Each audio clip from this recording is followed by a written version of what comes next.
เที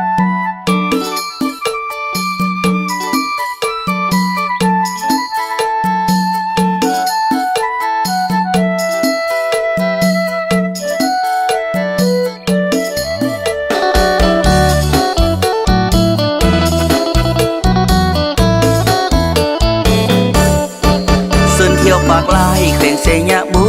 รีอุดมสมบูรณ์ดีปลูกสาลีทั่วดินขายผลิตภัณฑ์มันต้นออกจำหน่ายผลิตภัณฑ์มันต้นออกจำหน่ายมักเดือยก็มีหลายทำมาค้าขายจนมั่งมี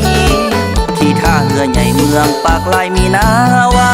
บุญออกพรรษาแข่งเรือยาวประเพณีมีบุญบั้งไฟบั้งใหญ่ขึ้นสูงดี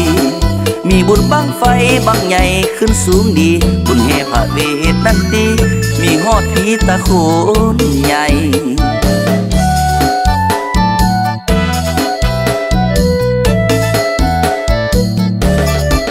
เที่ยวเมืองปากลายเงินสันย้ายตามแคมป์ของล้วนแต่เป็นพี่น้องของคนลาวทั้งสองฝ่ายเมืองสารคามขัวข้ามคลองสะดวกสบายเมืองสารคามขัวข้ามคลองสะดวกสบายเส้นทางแต่เหนือถึงใต้เดี๋ยวซื้อขายไปมาหากันเขตเมืองปากลายกลายเป็นเมืองสามสร้างพัฒนาตามแนวทางสมเป็นเมืองทางผ่านสาวงามใจดีกุลสตรีมีพร้อมทุกอันสาวงามใจดีกุลสตรีมีพร้อมทุกอันเชิญเดี่ยวสมให้สุขสันต์แดนลาวันที่เมืองปากลาย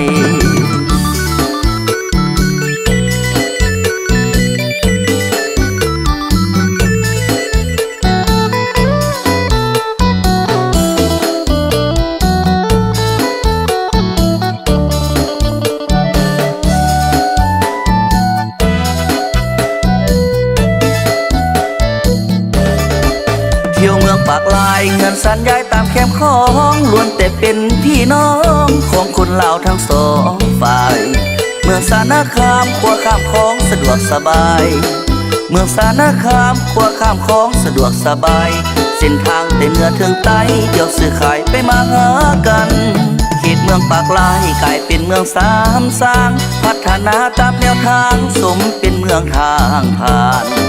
สาวงามใจดีกุลสตรีมีพร้อมทุกอัน